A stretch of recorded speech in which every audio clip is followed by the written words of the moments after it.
Good afternoon, everyone. Thank you so much for joining us today for our weekly events on the war in Ukraine. We're in the second month of the conflict that began on the 24th of February with Russia's invasion of Ukraine. And in that time, we've seen the humanitarian needs scale up to a level that is qualitatively new in terms of scale and depth for Europe, and that at levels we haven't seen since the Second World War. According to the UN Office for the Coordination of Humanitarian Assistance, some 12 million people are in need in and around Ukraine. And of that 12 million, UN agencies have been able to reach 2.1 million, which gives you some sense of the scale of needs on the ground and the challenges of providing life-saving assistance to those most in need. We have seen high levels of reported civilian casualties, but it's been very difficult to ascertain fully figures and details. Current UN reporting talks about nearly 4,000 civilian casualties as a result of the hostilities on the ground. But of course they differ. It's very hard to get concrete details. And indeed, the mayor of Mariupol, one of the cities most under attack, estimates 5,000 civilians have been killed. In that very serious context, I'm delighted that we are joined by such an esteemed panel of perspectives from people working on the provision of humanitarian and urgent life-saving assistance to people caught in conflict in Ukraine. We're joined by Gillian Triggs, who is the Assistant High Commissioner for Protection at the UN High Commission of Refugees. Gillian is taking care of all protection needs, and as a British Australian national was previously president of the Australian Human Rights Commission. So she's overseeing work on protection and refugees, asylum seekers, and those forcibly displaced. We're also joined by Corinne Fleischer, who is the Regional Director of the Middle East, Northern Africa, and Eastern Europe at the World Food Programme, and she's currently directing the corporate response of WFP for Ukraine. Finally, but by no means least, we're joined by Victor Liach from the president of the East Europe Foundation in Ukraine. The East European Foundation is a civil society organization promoting social and economic development in Ukraine, and Victor has a particular focus on working with youth and children's well-being. So obviously a key insight and perspective from the ground that we're delighted to be joined by you today, Victor. Before we turn to our panelists, let me just flag that today's discussion is on the record and is being recorded. We will be posting the recording, as always, on our website later today. I'm also pleased to note that we'll be delighted to take questions and comments and welcome your participation in today's events. Please do submit your questions throughout the event using the Q&A function.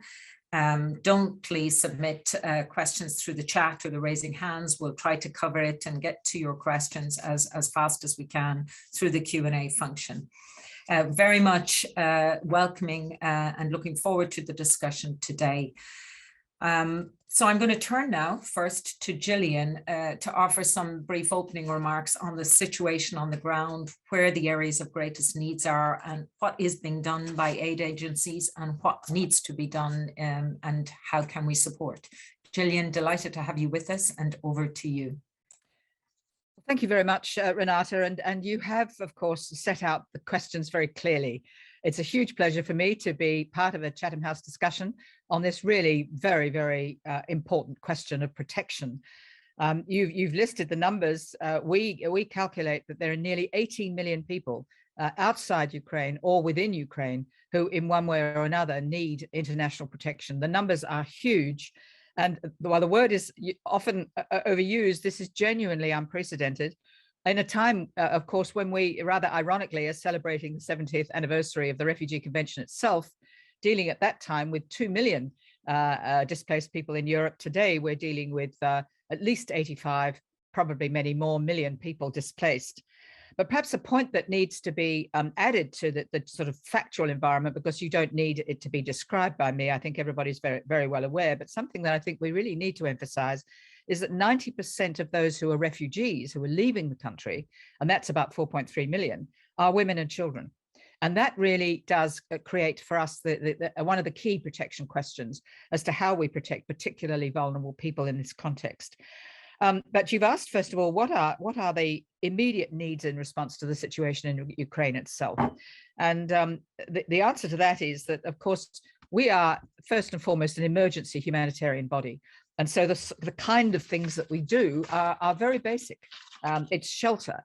It can be plastic sheets, mattresses, blankets, containers to hold water, cooking utensils, hygiene kits, critically important, particularly as this war continues. So the first sort of things that we try to do is to provide emergency support.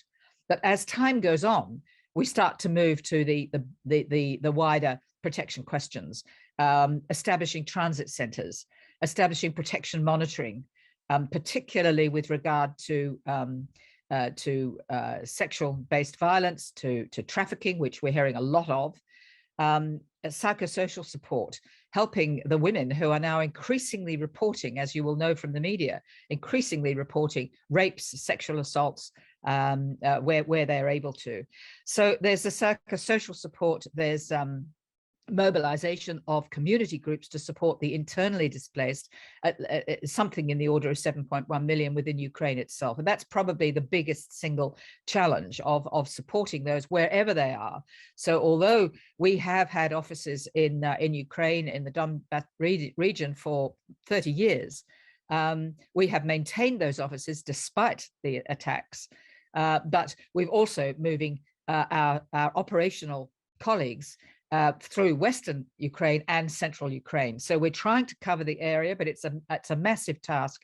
But of course, then having got through those stages, we of course are ensuring and setting up cash-based assistance. So that's very practical.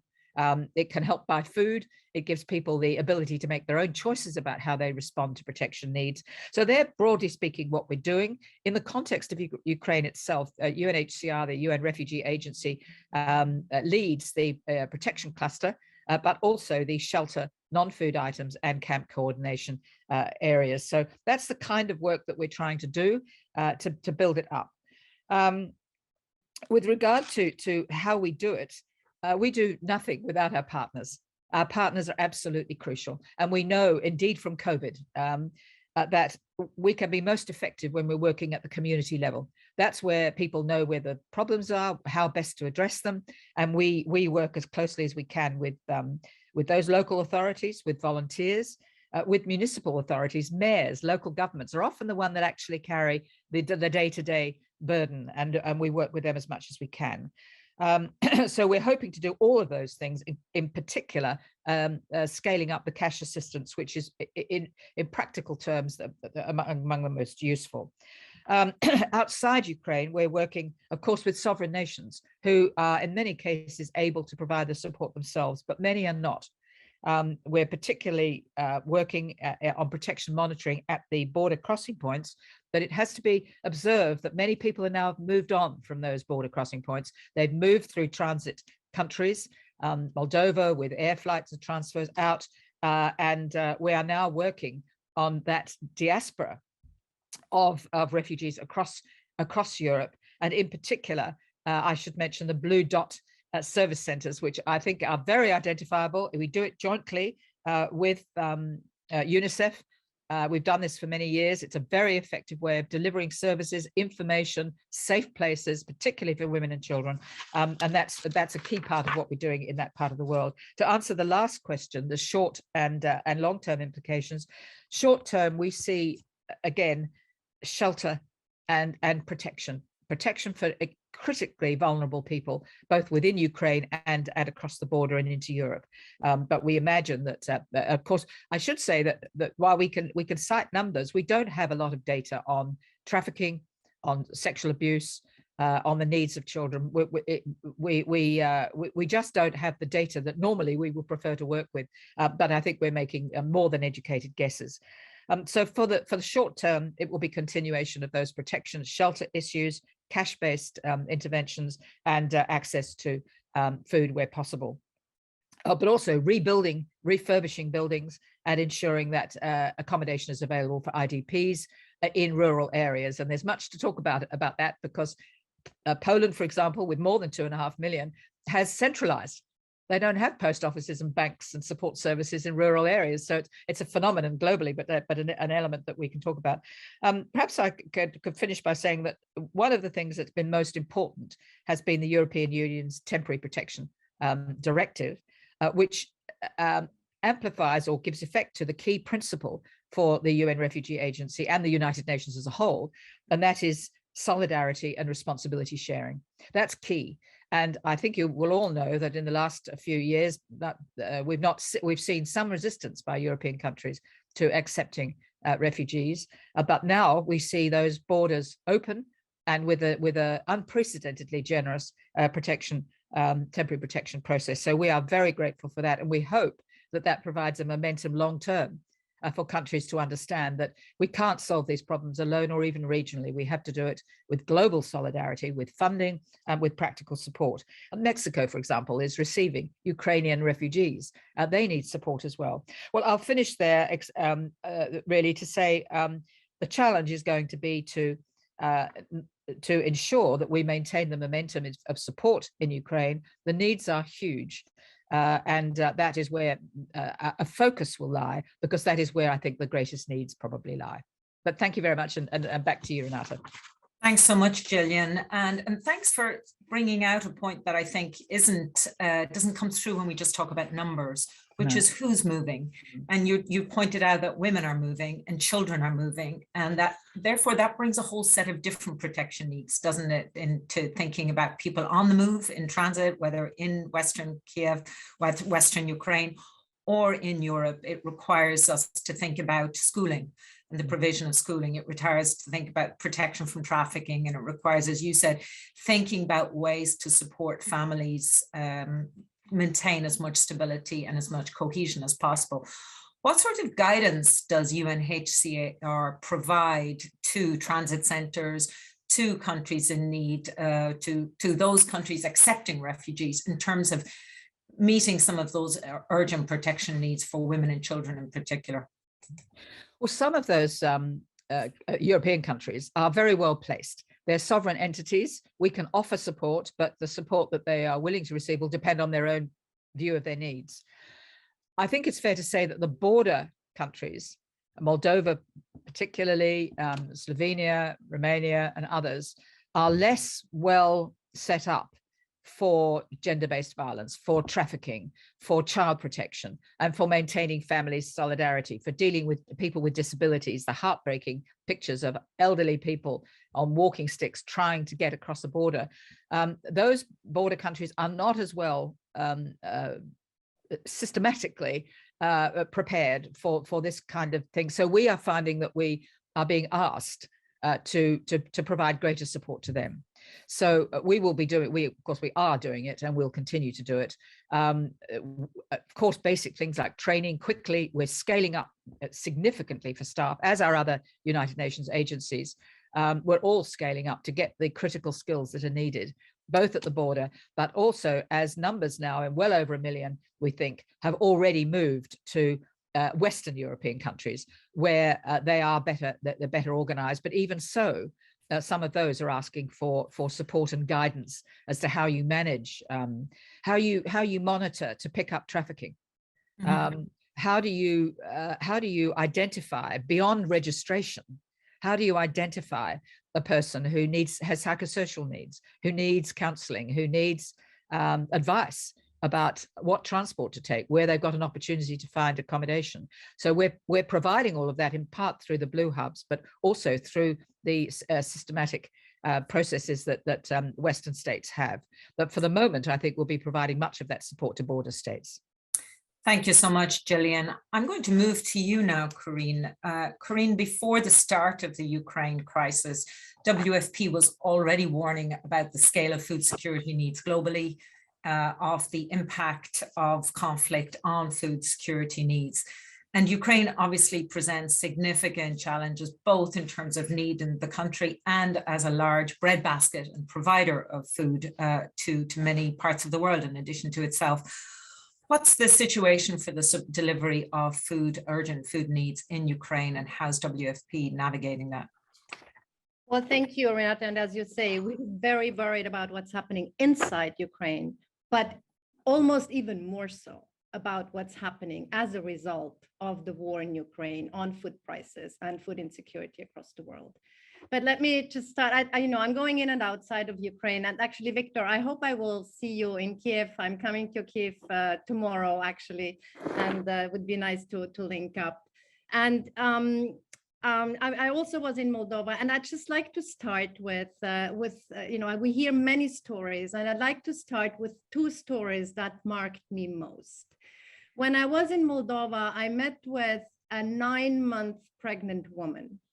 And, on top of the challenges she faces as becoming a first-time mother, she had to decide whether she stays with her husband in Odessa to give birth to her child, or she leaves her husband, goes alone to Moldova to give the safety to her to-be-born child. What a decision to face. And then I was in Vinica just about 3 days ago, and I was in the municipality where people register for cash assistance from the World Food Program.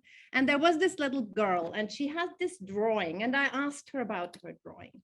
On that drawing was her house in Donetsk region, was her father, who her mother explained stayed behind to defend the country. And then there were money signs, money note signs, and bread. And this girl summarized in one drawing what she needs and what she misses: shelter, family, safety, and food on the table. And we can see it in all our assessments. Food is number 2 priority after safety. So our assessments show that 30% of the people, are looking for safety, are worried about safety. 24% are worried about food, and 22% are actually worried about fuel for transport. And 35% say they don't eat enough, and also 36% say that they see significant price increases and also shops not functioning fully.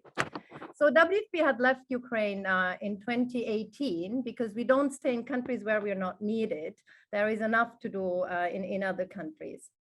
The agreement was during the contingency planning that we would only come back if the needs exceed the capacities. And obviously, unfortunately, this has happened. So with no prior presence, no partners, no staff, no suppliers, and so forth, we had to put up the systems for scale. And we have now reached 1 million people in the first month. We're planning to reach 2 million in April and 3 to 4 in May, and go up to 6. But that will depend on, how the needs evolve, also how the government can respond, and of course, funding permitting for us. So right now we've procured 50,000 metric tons of food and are bringing this into Ukraine. And Gillian talked about, cash also. We are planning 50% in-kind food and 50% cash, but we need to bring food in or buy it locally to have a buffer stock, where in places like Dnipro right now, the mayor is asking for food and strategic stocks to be put into Dnipro because, of course, they're fearing for the worst. We have 10 warehouses in the operation, which are available to the whole humanitarian community. We also, as Gillian said, we have a very diversified partner base. We work with local NGOs. We also work with the private sector, with Nova Poshta and retailers and city councils. We also have a dedicated fleet of 60 trucks to travel inside Ukraine into places where, the normal transport sector doesn't want to go. And we have a vessel now in the Black Sea. We've decided to bring a vessel in the Black Sea, first to shunt food from Turkey, where we buy a lot, but also actually to try and get access back into Odessa because there is a lot of food to be exported. The government wants to export food. They want to empty their silos to bring the winter harvest in that's coming soon, and are planning to export large quantities. But you can't export large quantities on trucks and trails. It just doesn't bring the scale. So vessels need to come back, and we are trying to open that way. We also now have scalable cash systems in place. We have the self-enrollment tool where people register, and we pay out through our Western Union contract, within a few days. What we're most worried about really is the people in the encircled cities, and we all know, how we've all tried to go to Mariupol and can't reach. But we've put, like with Nova Poshta, we've put some alternative means in place. We've gone to Chernihiv recently with food in small vans. We had to wait for like 3 days to find a way. A bridge was broken, but then we managed to go through. We brought in food for 12,000 people in really an encircled city. That is not enough for the scale that is required, but I think we all jointly need to find, the different ways around. So now, of course, we're all worried about the second wave in the sense of what's happening in the east now, new displacement. We are putting bulk food into Dnipro now as a strategic stock in case, it comes to an encirclement. So our plan going forward is, of course, to support people in conflict areas with rapid response rations. In the center and west, we will do only cash. The markets are functioning. We won't need to bring in the food there. But as I said, we need to kind of have this buffer stock. And we're working with, UNICEF, HCR, with the municipalities. The needs are big for cash. So, there is a need for all of us to come in there. And as Gillian said, we will help with the large scale cash response and giving purchase power to people. We will help the market to come back and revive the market as it has to be. And the last point, Renata, just now coming to outside. Of course, we see a direct impact on food prices in the rest of the world, but also, and I can, if you want, I can go a little deeper into this later on. For example, in places like Lebanon, there will also be an issue of availability of wheat, because it takes 10 days to bring food from the Black Sea region. It takes 2 months to take it from the Americas. And, Lebanon, for example, with the blast they have no strategic stocks, and they depend to 80% of their wheat from the Black Sea. But, before COVID, WFP was concerned about 135 million people with acute hunger. After COVID, 280 million, and now our projections are 320 million people will require food assistance. And this last increase is because higher food prices, people not able to put food on the table, governments actually suffering from, from the economic downfall of this. Especially in the MENA region, there are large government subsidies, especially on bread, which they are now potentially having to scale back. So we see, large needs that WFP and the humanitarian community will eventually have to cover. And the question is, where is the money for all this? I stop here. Thank you. Thanks, Corinne. We will, I hope, come to some of the larger implications and more global implications of the crisis in our discussion. But I'd like just maybe to follow up with you on this question of accessing encircled cities. You have described some of the ways you're trying to get food into the southeast of the country. How are you able, and how is WFP navigating access? Are you finding that the discussions around humanitarian access and humanitarian corridors are getting better, worse, more difficult? And how do you assess the prognosis for going forward to be able to get aid to people, fully recognizing that as a humanitarian organization, you're seeking not to take sides on and engage in delivering assistance to life-saving needs? Renata, I've been in Syria for 2.5 years. And while we don't compare the two conflicts, the access question is a very similar one. And, you know, in Syria, we stayed for days and nights at checkpoints trying to get into the encircled cities. And, you know, sometimes it worked and sometimes it didn't. I really hope that this will not be the case here, but so far experience shows that it's in no way easier. So, and you know, and you all know that we haven't been able to go to Mariupol, and so there are some progress, you know, that we do put notification in, and we went to Sumy, we went to Kharkiv. But Kharkiv is not a fully encircled city. We reach Kharkiv, otherwise we have a bakery in Kharkiv, which would distribute bread, no? It's really those cities that are fully encircled where the biggest needs are. In terms of the level and the depth of needs. The large numbers are, you know, outside with the people who leave those cities, who manage to leave those cities ahead of them being encircled. And so this is where we, you know, where we also are, the whole humanitarian community is largely required. But it's a very, very difficult access discussion, as you can imagine, more so even than in Syria. And if Syria was hard, as you said, Corinne, if it's more difficult in this space, that only gives a frightening sense of the scale of needs that are mounting in those parts of Ukraine.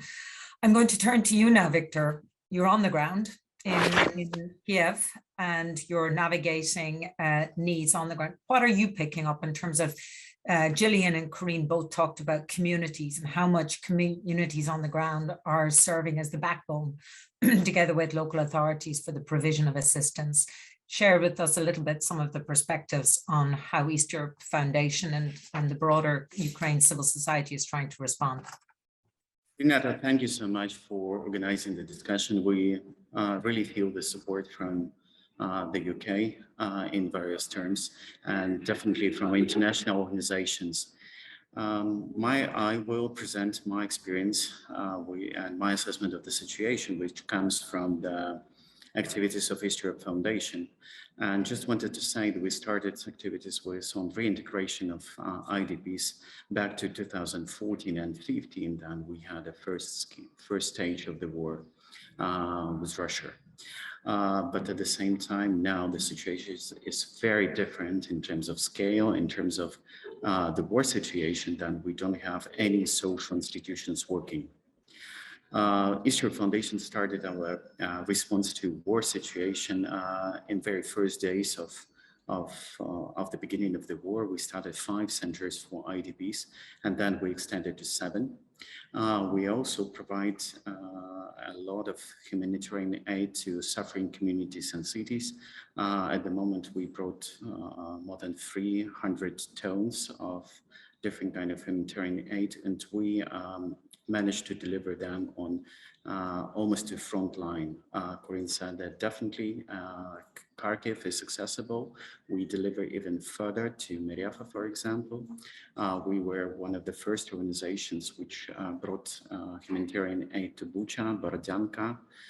East Europe Foundation was the first organization which brought humanitarian food to Yavoriv after heavy bombing. I wanted to share with you several data and my situation analysis with regard to very childcare situation and situation with young people. And again, here I wanted to say that 60% of all kids in Ukraine, they are displaced, either internally or travel to another country. With this, I wanted to share another figure, which is 1,000 of different kind of educational establishments in Ukraine, either damaged or destroyed completely. And in this situation, we don't see the opportunity for these destroyed or damaged education establishments start working for the next educational year, which starts in 1st of September. That means that bigger majority of kids and young people would need to start their classes in the educational cycle in the next schools. in the schools, in the new schools, where they are in new communities, which makes a lot of, let's say, challenges for local authorities in terms of providing enough spaces in schools, providing enough tools for education like textbooks, computers, etc., for proper education. And we expect that the classes will be overloaded at least 100%, which will also create a different kind of issues related to proper training and number of teachers available in new communities where kids will kind of join new schools. And definitely communities are not prepared for this, especially in the situation that's kind of with lower budgets and number of trainings. And unfortunately, new training programs, they are not available for teachers. That will be my assessment of the kind of 6 or 9 months perspective in terms of young people and needs for education and building social cohesion in new communities. I also want to say that Ukraine has several kind of major resources, which will be kind of one of the several pillars which we can start resocializing, or let's say social integration activities. First, we have a very strong civil society network, and this will be a wonderful resource for supporting local governments in their reintegration, their activities on reintegration of IDPs. And again, here we have widened social networks and a network of social care and different kind of educational establishments which are already on the ground. So that will be another pillar which we can base on in the process of reintegration. We also have high level of training system for, especially online system for teachers, service providers, childcare specialists. At the same time, we desperately need the training, especially training program on how to work with emotionally stressed kids, how to build a tolerant and inclusive society, especially on community level. Then we will, in some cases, community increased by 80% of the population, and you can imagine how hard it is to ensure full-scale integration of these kids, of these kind of families, newcomers into the new community. Again, just to add that several Ukrainian ministries started different kind of online education programs for school subjects, as well as new skills aimed at providing opportunities for parents as well as kids to continue their education online. And here I just need to say activities of the Ministry of Education and Science and Ministry of Digital Transformation in launching kind of fast reaction in launching their platforms very quickly to provide both kids and children with opportunity to continue their educational process. Let me stop here and answer your question. No, thank you so much, Victor. And I think hearing you speak, what I'm struck by are two things.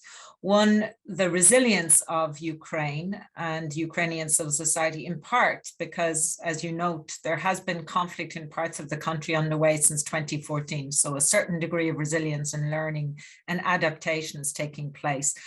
Second, perhaps one of the implications of COVID anyway has been a move to online. And you talked about the need to try to think about online support and find offline or online modalities to assist children in education and some sense of normality continuing.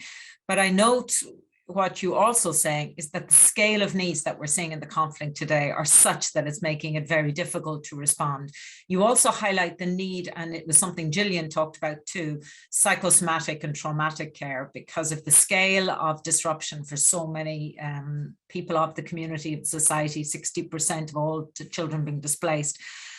I want to ask you whether you think it's possible to have a staggered approach. Corinne talked about a cash-based approach in Kiev in the north and the west, and then having looking at food supplies in the east. So almost a differentiated approach then, depending on where needs are greatest.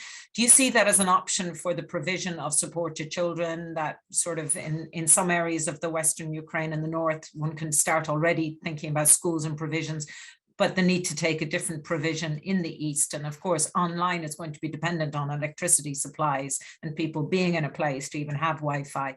So how are you thinking about that differentiated approach? Thank you, Renata, for this question.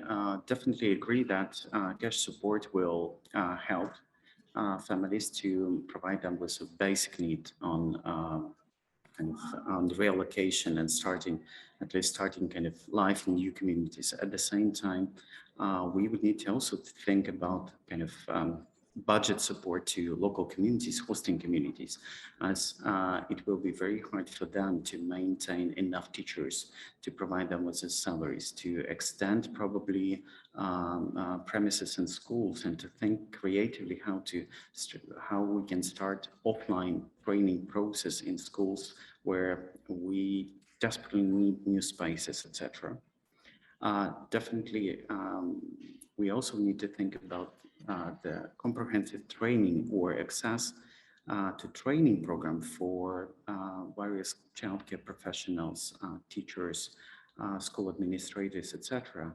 And unfortunately, Ukraine does not have this experience, and we would need to think either to adopt international experience or to kind of produce our own.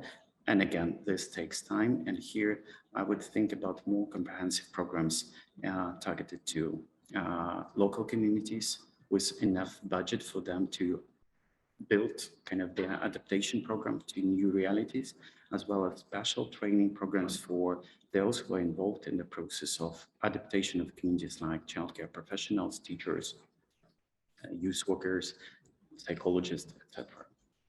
Yeah, and as Gillian also flagged, maybe also thinking about sexual and gender-based violence and prevention and protection and awareness around trafficking risks will be part of that, given we're looking at a continued journey.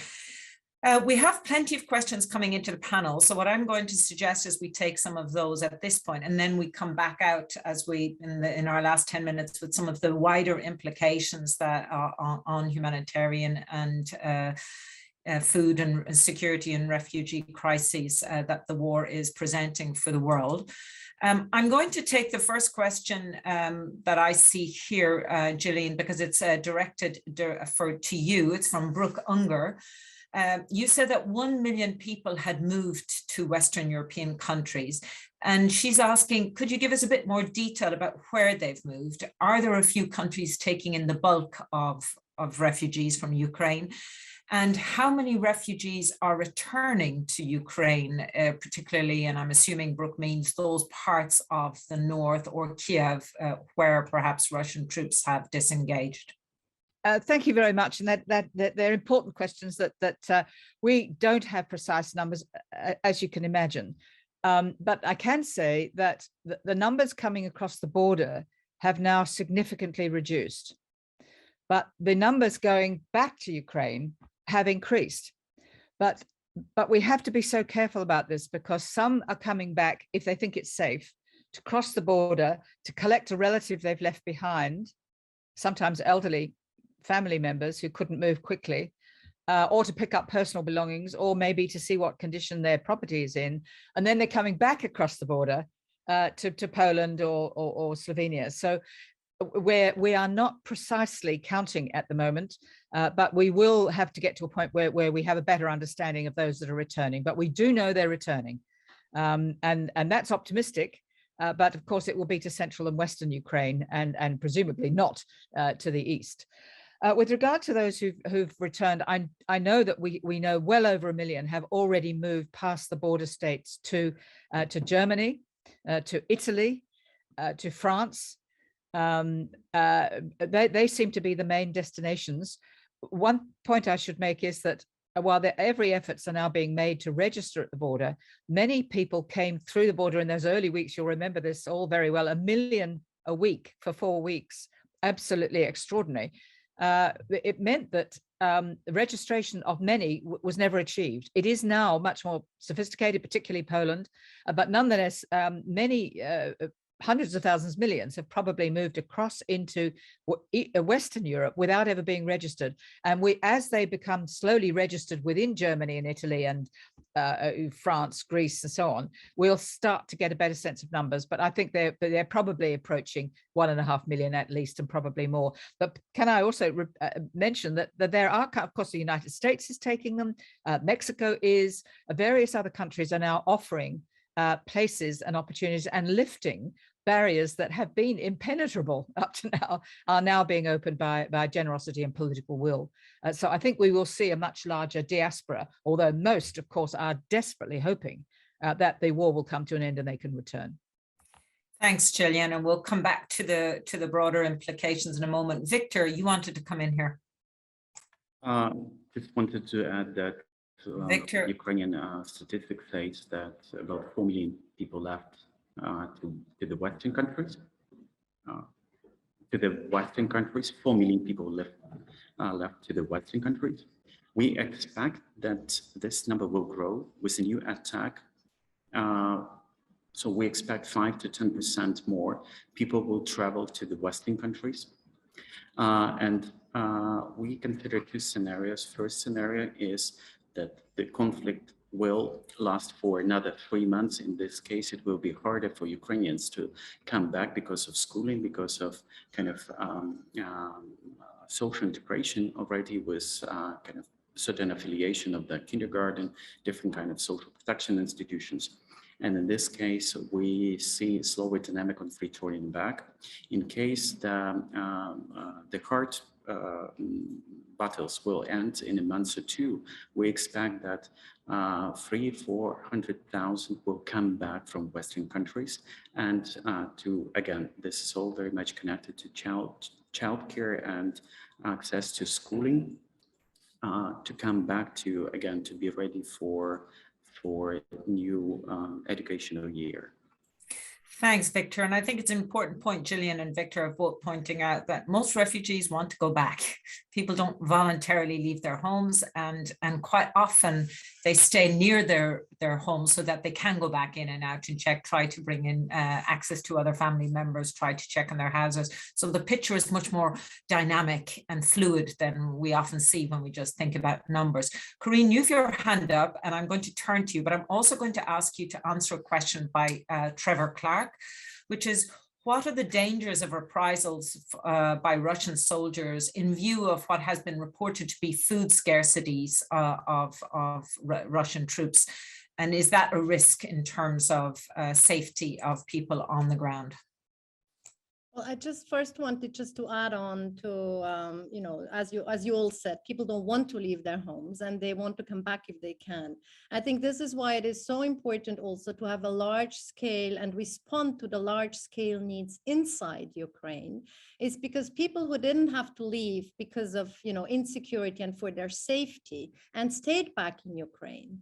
Well, the longer the war lasts, people lose their jobs and don't have enough to cater for their families anymore. And then those will be the second wave who leaves. And we have seen that in Syria and, you know, in the big Syria conflict as well, is that people then leave because they can't put food on the table. And so then they leave. And so that's why it is important. Not sure I entirely understand the question.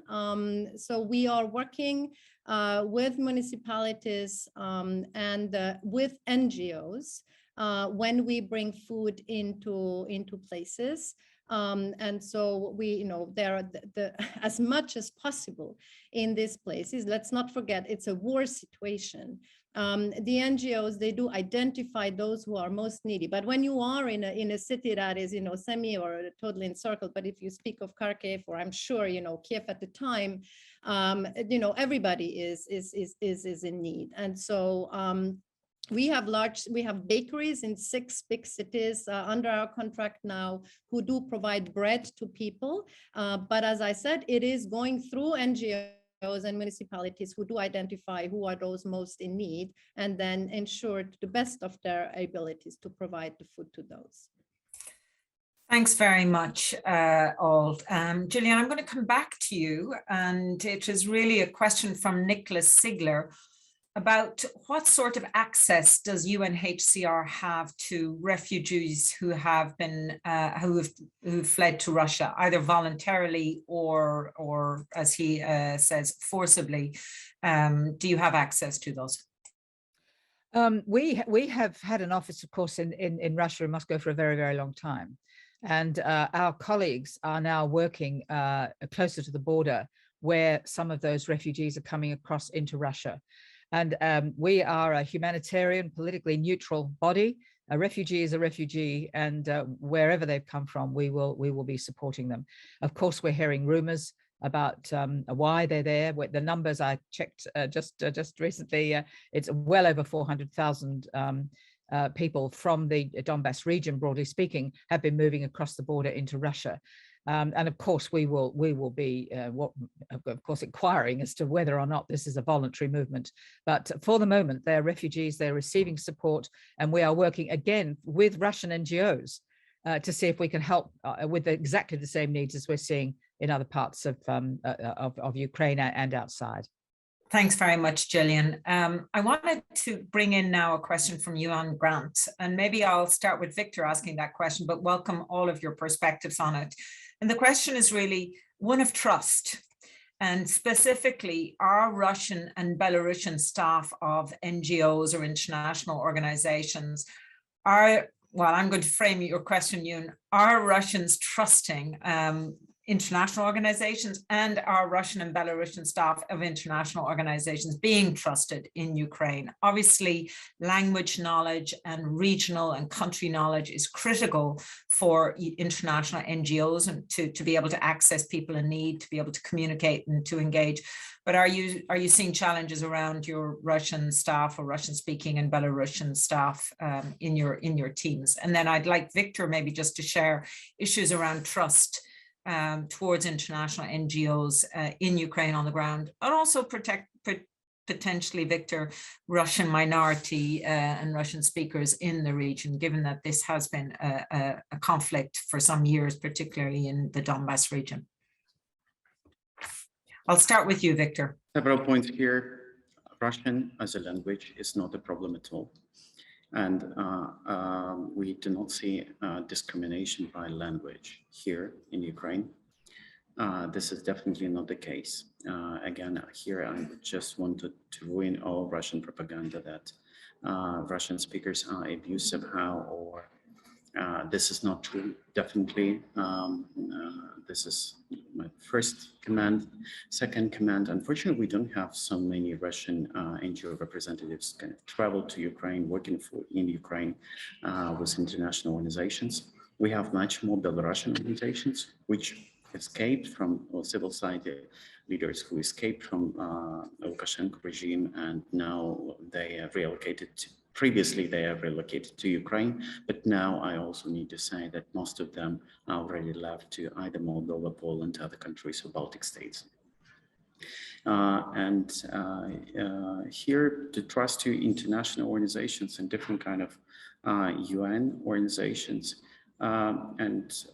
We wanted to say there are more kind of leadership, and especially in some hardest cases, Mariupol, protecting those Ukrainians who've been forced, taken, other reallocated to Russia. Unfortunately, we don't have access. We don't have, as a Ukraine, as a state, as a civil society organization, we don't have this power as UN organizations potentially could apply in order to help the situation.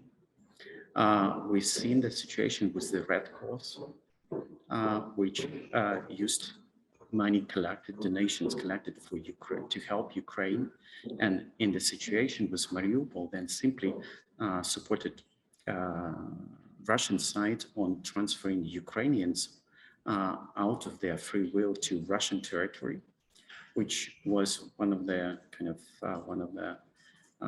violation of the principles of working with Ukraine, with international organizations. So we see that at the same time we keep coordination, and there are several groups to coordinate efforts within Ukraine of international organizations helping Ukraine. I'm glad that Ukrainian government takes an active role in coordinating and bringing a lot of humanitarian aid to Ukraine. And at the moment, in most cases, I would say I'm really confident that we have, let's say, at least we have a high level of coordination between organizations. We have dialogue between these organizations. We have joint efforts and number of initiatives between government officials, civil society, international organizations on responding to the situation.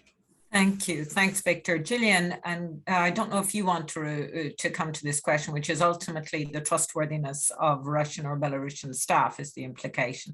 Is that something that is of concern to UNHCR? My understanding is that we have had long-term relationships with these NGOs in these, particularly in Russia. And, I think there's always going to be a huge difference between what's happening on the ground with local communities, people we've worked with for years and years and years, where trust is clear. But of course, the position would be totally different at a political level. So I think for the moment, we are working with those NGOs and the objective is humanitarian aid. And we stay with that. And I believe that the trust is there. Great, thank you very much. And I appreciate that. It's a sensitive question for humanitarian actors. We've got a question from Kieran O'Mara, and it gets at really the themes that I think are important that we also touch on as we draw to a close, which is really the implications and the wider implications of the refugee crisis and the humanitarian crisis. Corinne and Gillian, you've both talked about the scale of this refugee movement, the movement of people across Europe being unprecedented, at least unprecedented since World War II. But as you touched on, Corinne, we're dealing already with unprecedented levels of need. We're dealing with unprecedented levels of refugees movement since the Syrian crisis. We're dealing with food insecurity at new levels and risks of famine at a global level that has reached significant and new levels of scale. To what extent, I'd like to ask you both two questions. One is this going to break the global refugee system as we know it? And the humanitarian system, can we continue to keep mounting scale up as needs, particularly at a time of COVID recovery, particularly at a time of rising inflation and costs? And is there a risk that the scale of this crisis continues to contribute to populist movements in domestic societies in Europe? We do have the French elections underway. We've seen the Hungarian elections just recently, 2 weeks ago, really lead to significant debate around populist movements and anti-immigration movements. So these are big questions, I know, and there's no easy answers to them. But it'd be great to get your perspectives, Gillian, on what are those implications of the scale. And Corinne, I'll bring you in then. Well, thank you. And if you'd asked me that question before the war in Ukraine, I think I might have been a bit low-key, a bit depressed, a bit unsure of where all of this was going, because we've seen, for all of the reasons you've set out, rising populism, xenophobia, anti-migrant, closed borders, reflecting often COVID, but using the excuse of COVID to close borders, etc. It is paradoxical, but the Ukrainian war has actually demonstrated why solidarity globally is so important and why the Refugee Convention is so important. And in particular, why the Global Compact on Refugees is so critical. Because the key principle is equitable sharing of responsibility and burdens of refugees and all displaced people. Now that's been a rather difficult principle to promote. We do have support for it. We do have global political support for it, but many were asking the question: is the asylum system broke? Does the Refugee Convention need reform? We get all of those kinds of questions. I think now, with this war, with this horror of this war, it's bizarre in some respects, but we see now a momentum for understanding why the principles of the Refugee Convention are so important. Open borders, to claim asylum, to give protection, and non-refoulement, non-return to danger. We think those principles are more important than ever. And we think that the compact provides the mechanism for giving effect to it. We think the war, tragically, of course, gives momentum to this idea. And we are seeing other countries beyond Europe also opening up their borders for Ukrainian refugees. And we hope that that will continue then, where states simply cannot give in to populist rhetoric, in short. So I am more optimistic, curiously, than I might have been beforehand.